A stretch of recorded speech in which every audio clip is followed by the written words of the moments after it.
On today's show, it's just the guys, and today they're talking about the importance of sharing your voice and teaching your students to do the same. There's an East Initiative update, information on upcoming appearances, all of that and more up next on EduTechGuys.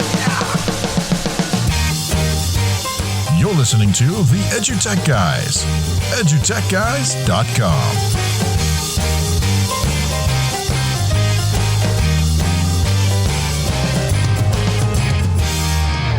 Hello and welcome to EduTechGuys. I'm David Henderson. Hey, I'm Jeff Madlock. Yeah, welcome to the show. Thank you so much for downloading the show, tuning in, turning it on, all that good stuff. And speaking of turning me on, why don't you get out there on the web? Go to Google, www.edutechguys.com, or just put us in Google, and you're going to find us out there. Tune us in, turn us on, all that kind of good stuff. Don't forget to check us out also on social media. We're out there on all the tweets and the Twitters and the Instagrams and the Facebook posts and all that kind of good stuff. You can always find us, and we're pretty much on, I would guess, wouldn't you agree, David, pretty much every platform that exists to listen to podcasting on. Yeah, I'm pretty sure. I mean, hey, if you're out there, well, first of all, if you're out there listening, then obviously we're on the platform you're listening on. However, if you know of a platform that we're not on that you normally listen to us, give us a shout. Let us know, because it's very easy for us to put the show out there wherever is easiest to reach you. That's so darn true. We use a great platform. The platform we're using now is Anchor.fm. We'll give them a shout out because it turned out to be a great platform, and they handle all of that for us, which is super nice. Much different than the old days when we started back in 1876, when you had to actually send it by horse. Horse and Morse code. It was horse and Morse. And smoke signal. Smoke signal. Smokecast. Do you know how long it? Do you know how long it takes to do the intro in smoke signals? Dude, I'm telling you, it takes forever. You know how long it takes to do it in Morse code? I used to remember the day I climbed the telephone pole and listened to podcasts over Morse code. Hey, you can tell it's. I think we're starting to calm down since the beginning of school started. You know, for us here in Arkansas, it started a few weeks back, and then the rest of the country, you know, a lot of other places started right after Labor Day. So I know you're back in school and you're doing your thing, and you know, and nothing says the beginning of fall and the beginning of school like another big announcement from Apple. Yes, that's how you know school is back in session, because Apple is making their next big announcement. Yep, here comes the big one for the fall. I think it's coming up September 10th on Tuesday, I believe is when it is, and they're going to make their big announcements. And I guess I'm looking forward to it. You know, I wouldn't call myself an Apple fanboy. I mean, I've used Apple products for a long, long time, and I always look forward to seeing honestly any new tech that comes out, because it's all pretty exciting. You know, new techs just get your motor running. Well, it's always fun to see whatever new thing is coming out, especially if it's something that like you really, really weren't expecting. You know, it's like, holy cow, I never thought XYZ would be a thing, or somebody shows you something and you had no idea it was even in somebody else's brain, and all of a sudden it's out there and you're like, I didn't even know that could be a thing. So you're right, and I think it's really cool when you look at like Mac rumors now, or you look at the rumor sites. It looks like, and I'm going to give David credit for this, he coined this one. We're looking at the Barney phones, because there's a purple one and a green one possibly coming out for iPhones. Yeah, that's right. The new Barnified phones. It's a Barnified Apple. Great. I can hear the song now. I text you, you text me. Let's all take a big selfie. Yeah. So that's right. But it's going to be neat to see what I think the real big thing coming out from Apple this time will be the iPad OS, because I think they're going to make some big changes, because it's going to have full browser support. It's going to have multi-window support. All the cool stuff that you can plug in third-party keyboards and things like that to it. I think this is Apple's move to combat the growing popularity of Chromebooks. To say, hey, yeah, we hear where you're coming from, and this is what we're going to do to make it even better. And I understand there's rumors that they're going to keep to the 10.5 or 2 inch, a good sized iPad in the $299, $320, $29 range. So that's going to be very lucrative and very very attractive to a lot of educational entities. Yeah, absolutely. And frankly, consumers in general. I mean, right now the was it 9.7? Yeah. So the 9.7 is at that $329 price point.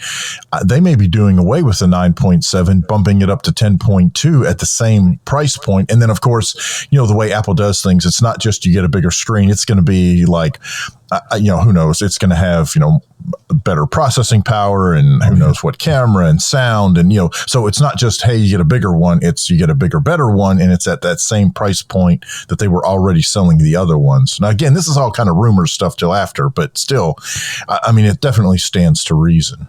Oh, yeah. Yeah. Because I mean, and I wonder if they'll actually do it right then in September or definitely by October. Sometimes when they release a new hardware, especially they release a phone or something like that, it'll probably be, you can order that in the next 2 weeks or something like that. So, we'll see it coming down the road. And I think there's rumor of a 16-inch iPad, 16-inch MacBook Pro, which, they're just upping their flagship model to, to the next level, which I'm sure will have a new processor and, 75 quadrillion more pixels or something like that. Right. Yes, exactly. Yes. Yeah. That seems to be one of their biggest things. We now have, X amount of new pixels. I'm over here like, okay. I can't wait to see. There's always going to be a video of Johnny Ive, and he's going to go, this year we've taken actual humanoids and incorporated them into the object. That's right. Yes, exactly. It's going to be like, what?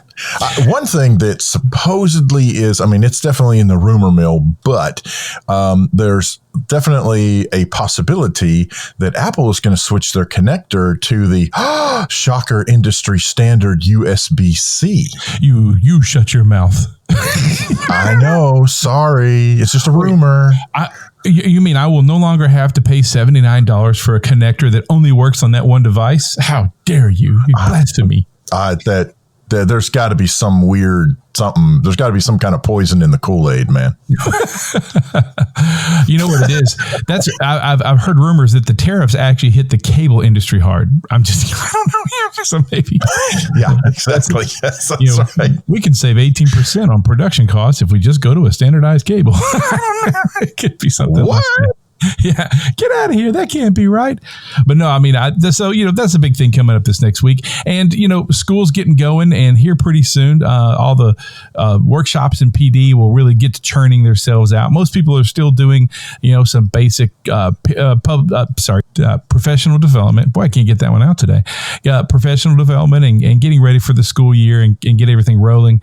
And then, once October 1st hits, we're kind of like, okay, we're deep into this thing up to our ankles. So let's get to working really hard. So I'm looking forward to seeing, what happens ramping up into this semester and into the conference season, as you would say. It's when people start really, throwing out the new products and things are going to happen in education and what we're going to see come from Apple and Windows and Microsoft and Chrome. I don't know if you noticed, but Google made some updates here lately to their backend Google admin and to some of their online apps like Docs and things like that have been really nice. Little small things, but things that I think the teachers and the users are really pretty impressed with. Yeah, and it's really funny. Those of us that have been using, especially if you're using, the suite formerly known as Google Apps for Education, but if, G Suite, the admin back end, it's really funny. Those have been used for a long time. We got very, it was hard to learn what all the different little pictures and icons stood for and where to go and what to find. And then we finally get adjusted to that. And then Google turns around and they're like, yeah, we're going to change some of this back to text-based menu-driven stuff instead of the pictures. And I'm like, dudes, man, now I can't find anything. I know, right? Don't throw me a curve like that.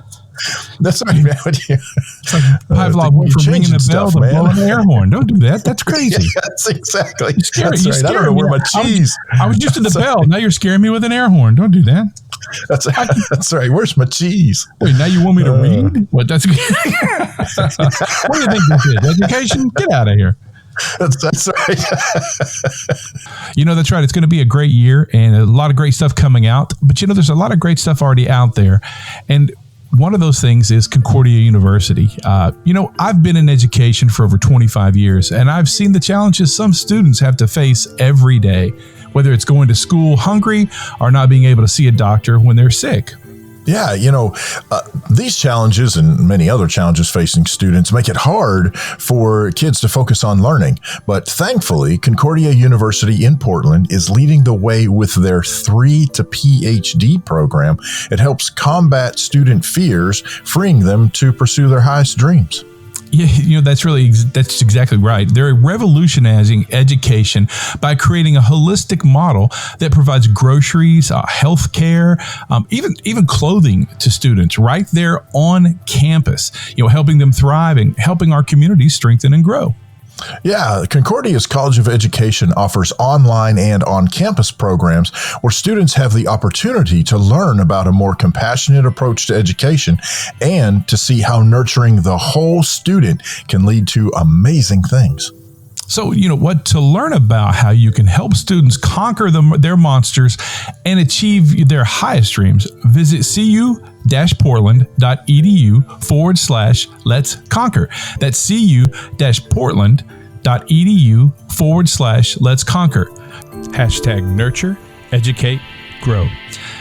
Hey, you got just David and I again this week. So we talk about a lot of stuff all the time that's not on our podcast. So we get together and we have a lot of discussions.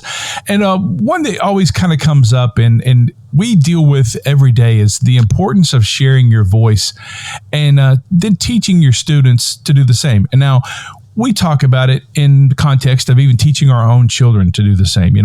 I truly respect people that have something to say and they say it and they understand that it could possibly ruffle someone's feathers, but it also could, enlighten someone and, make them even push the boundaries of what they think about certain intellectual topics and things like that. So that was one.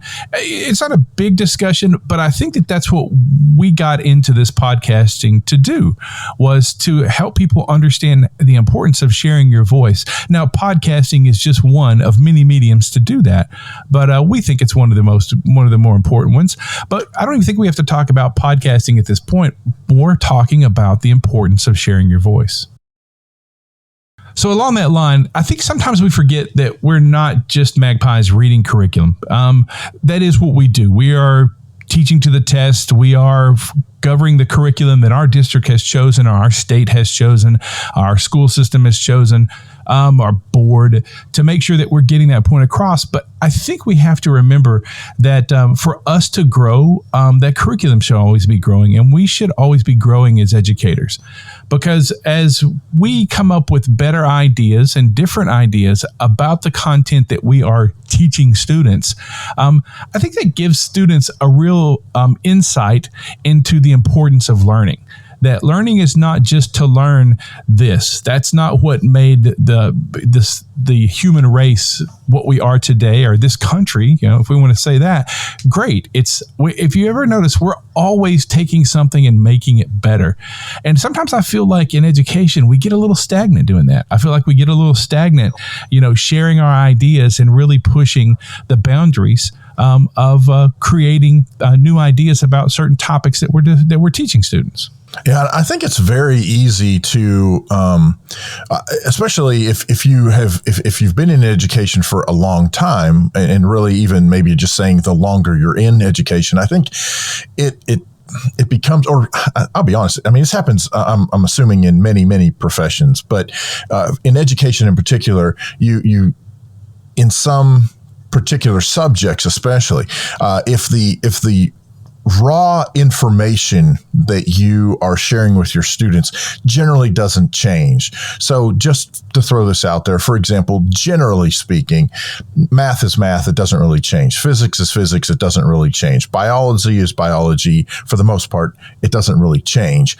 And so because of that, it's very, I don't want to say easy. That's not the word I want, but I don't have another word off the top of my head right now, but it is very easy to sort of get into the, hey, I'm going to teach this at this point, this at this point, that at this point, and basically kind of, frankly, get into a rut in the way that you are communicating that information to the students. And I think that even if you aren't sure how to modify your curriculum, modify your content in order to present it a little differently to the students, if not you, but if educators in general, if classroom teachers are open to letting the students express their demonstration of that content knowledge in a variety of ways, then I think that might help the educators themselves, open up to saying, oh, maybe I could present this a little differently here or a little differently there. Let me kind of give you a more specific example. My daughter is a senior in high school as we're recording this, and she's taking college algebra, and college algebra hasn't really changed since the days I was taking college algebra and long before that. But one of the things that we have been kind of figuring out between us, studying it, looking it over, and her instructor, is that wherever possible, the content is made relevant. So, she might be studying various curves as to, what's the maximum return on the number of units being produced at a particular factory, given that return, equates to this particular formula. Well, in black and white on the paper, it's like, okay, I mean, we can kind of sort of maybe figure that out, but what does that mean in the real world? Well, we start to use real world examples, and it's like, well, if, say, an electronics company that we may have referenced earlier, is going to produce, a certain number of units, then at what point do they actually produce so many units that it's actually not cost effective to produce those units? So it's kind of like, oh, wait, so I didn't, we think of, especially in production, we think of a lot of things where it's like, well, if I just make 8 million of these, then the price will have to go down. But it turns out that actually at a certain point, there comes a point where producing more actually starts to raise the cost involved because of all the other factors. And so you have to figure out, hey, if we produce more than, 1 million of these things, then it actually costs us money to produce, 1.2 million of these things rather than 1 million over that same given time period. And to be able to take that and relate that to what the students, how the students operate, what the students are thinking of, and having the students then turn around and provide feedback to you as an educator by using their voice in whatever means. Like Jeff said, podcasting is one. It could be through, various presentation type software. It could be through, a song. It could be through, a painting, whatever it is, allowing the students to share their content knowledge by using their own voice is, I think, the key to keeping your own curriculum fresh and ever changing instead of becoming stagnant. I have to agree. I think the painting of the confirmation of the Higgs boson particle really moved me. I'm just kidding. but it's still, but and you make, and I'm going back just a bit, but you made that statement that, nothing's changed, but it has. I mean, it was 2012 and the confirmation of the Higgs boson particle changed physics for everything we know about it, honestly. Not the basics, that's true. But, I think we live in a time now where it's highly important that educators show and model the growth intellectually in a subject to their students and provide their students with, and that's what we talk about all the time. It's exactly what you're talking about. This is real world. Now, let's go ahead and get these young students, creating things. I mean, look what we've seen in just the past few decades, and we've seen it through the history of mankind, but we see students at early ages creating, X-ray machines in a briefcase. We see them creating things, robots. One that we had on not very long ago, a sippy cup that doesn't tilt, that doesn't fall over, a cup that it cannot be knocked over for people that need that cup for special needs. And that student learned how to market it, produce it, do the whole thing, and create it, make a 3D model of it. I really think that that's a big deal. And the big deal about it is it's all about sharing that and figuring out how you can get that information out to more people. And it goes hand in hand with the idea of growing intellectually. And I think that brings a relevance and it's impactful to students to show them the importance of learning, in the first place. Like, oh, I don't ever stop learning. I think a lot of people can get caught into just doing the job and then doing, life. And they get into a rut. They stop reading. They just entertain themselves. They go on to jobs and hey, I've been guilty of it before too. You get into these weird, loops, if you want to call them, of life.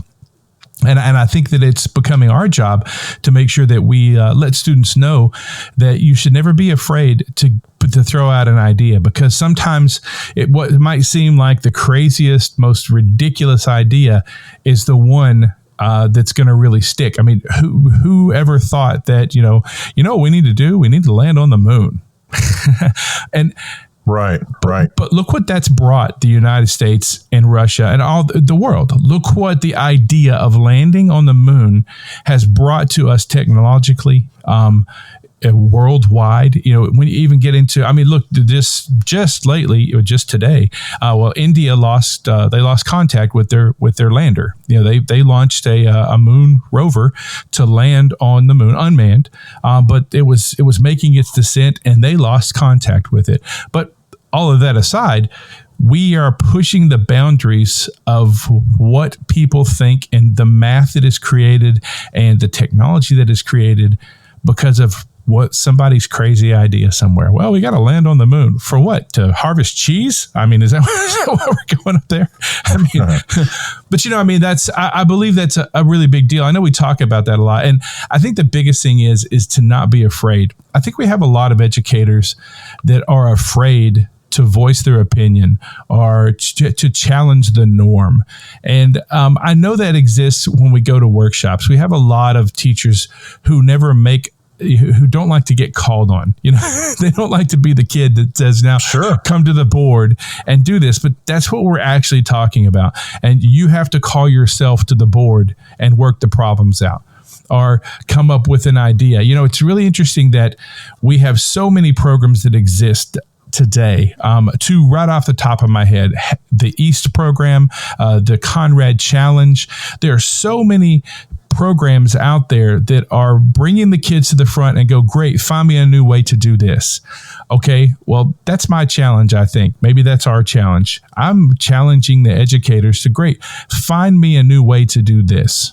And I know most are going to say, but that's what I do every day. Well, then great, share it. If that's what you're doing every day, then you've got to share it. We have to be overwhelmed with sharing. And you might not think it's really that viable or that important, but it will mean something if it means something to one more educator out there, then guess what? It's a win. Yeah, exactly. And I think, at least from my observation, so this will be anecdotal more than like data to back it up, but just in my observations of different workshops, especially the workshops that we ourselves have conducted, we often find folks who are in those workshops not necessarily taking anything, or at least so far as we can tell, they don't take anything back with them. They come, they attend. It's hard to tell if they're actually, we hope they're learning something from us, but not necessarily applying any of that learning or perhaps, and looking at, again, whether it's workshops we're doing or if it's just workshops that they're doing. I can't speak for Jeff, but I've attended many trainings where, either almost immediately or partway through, I'm like, I don't understand how this applies to me, at all. What am I supposed to be getting out of this? And I think so one of the things that we run into is as learners, as lifelong learners, is that we don't necessarily understand why we are learning something. So sometimes we have to put ourselves into the position of the person sitting across the aisle, whether it's an educator attending one of our workshops or whether it's a student in your class. What is it that you really want them to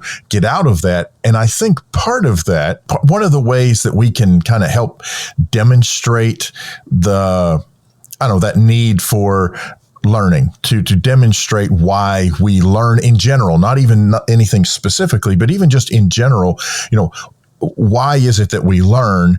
I think that's one of those things where if you share that with your students, right? If you are at a workshop, if you go to a workshop, right, or you attend a conference, share that with your students. I mean, there's no better way for students to realize the importance of learning and wanting to learn than when they witness firsthand their teachers also growing and sharing their knowledge of the content, and then taking that information and making it easily understandable for them. And by the same token, having the students understand it and provide their demonstration of the content knowledge and go, oh, wait, this is what I learned. I get that. Okay, I see why I'm doing this particular task or why you're giving me this particular information in this class or in this workshop or whatever. But again, when a teacher is able to take that information and turn around and say, oh my gosh, I went to, FETC in Miami and I went to this workshop and you kids are not going to believe this, but here's what happened, blah, blah, blah, blah, blah. And let me show you this. And then who knows, you may light a spark in one or heck, I don't know, all of the students who say, wait, so when you're not in class, you're actually going out to learn? Exactly. And I think that's the point we're trying to get across, is that you've got to model this for your students. And it's not just modeling it for the students, it's modeling it for your educational peers. I think that's the really big deal. David put it plain and simple. In so many words. Sorry, I took a lot of words. That's okay. So yeah, listen, if you have some great ideas on sharing and how you're sharing what you're doing, or you have something to tell us that we can add to this and maybe modify, that we can learn that we're not absolutely 100% correct, which we know we're not, about this topic, please let us know. We'd love to hear from you and what you're doing in your classroom.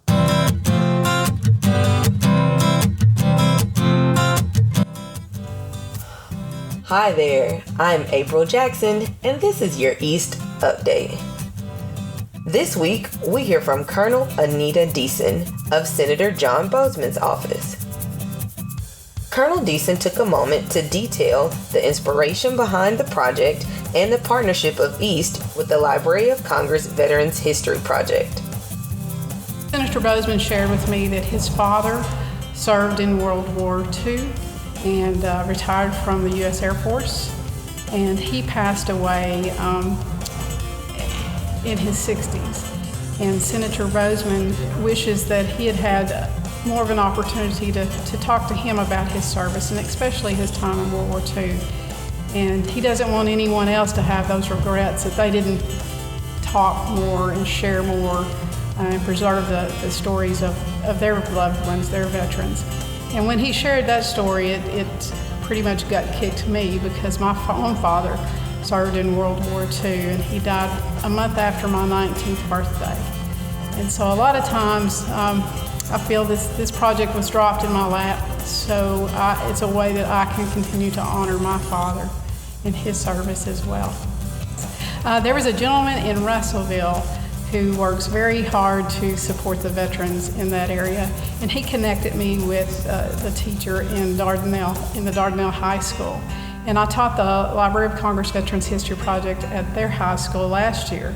And 3 of their students actually went out and interviewed veterans in nursing homes in that area of Arkansas, and that teacher shared just how that experience touched those students as well as the veterans and their families. And from that relationship, she connected me with Renda Hall with East. And I also taught a workshop earlier at the East Conference in Hot Springs this year, and then was invited again back at the East Conference here for the facilitators. It has been a tremendous experience. The energy here with all the East facilitators is, you can just feel it as soon as you walk in the door.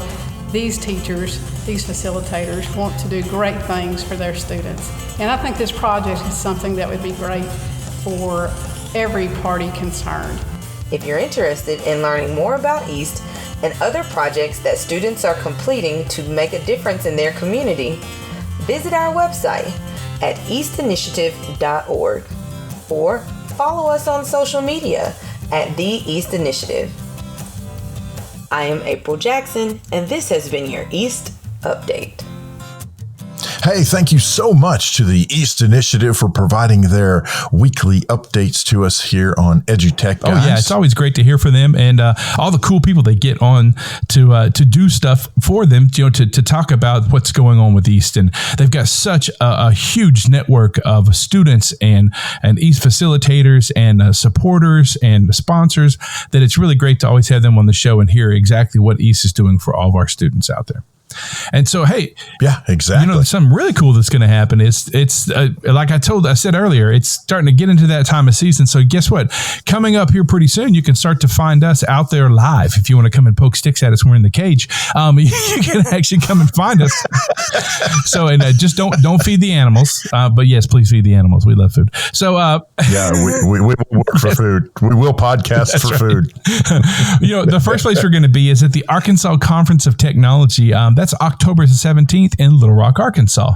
Yeah, and then we're going to be at the Technology and Curriculum Conference of Aldine, TCCA. That is October 26th in Aldine, Texas, just outside of Houston. Hey, then after that, we're at the Teach Better Conference. That's November 8th through the 9th in Akron, Ohio. And then we're going to move on over to Illinois and head to the Illinois Education and Technology Conference, November 13th through the 15th in Springfield, Illinois. And then we'll wrap it all up right in December with the Association of Educational Service Agencies 2019 Conference. That's December the 4th through 7th, and we'll be in lovely Phoenix, Arizona. Looking forward to that. Yeah, nothing like being in Phoenix in December. That's going to be way better than some of the other places we've been in December for that conference. That's true. It's really interesting about that conference. We've been in cold places and warm places and wet places and dry places, and it is cool that one moves around the country like it does. Yes, very much so. But hey, don't forget to always visit us on the web. You can always find us at www.edutechguys.com. You can also find us on your favorite podcasting platform out there, from iTunes podcasting to Anchor.fm to Soundtrap to you name it. We're out there, and you can take a good listen to us, and also catch us on the social tweeters, Facebooks, all that good stuff. We're there. Let us know how you're doing, what you're doing, and don't forget to tag us in all your important educational ventures. That's right. At EduTechGuys. At EduTechGuys. So yeah, I think I would say that. That's one of those Google things. I told you I was going to stop with the Google stuff. So that was I'm trying to wean myself off of just look us up on the Google. So hey, yeah. But it's been a great show. I've had a great time. Hey, I'm Jeff Madlock. I'm David Henderson, and we'll catch you next time. You've been listening to the EduTech Guys, edutechguys.com.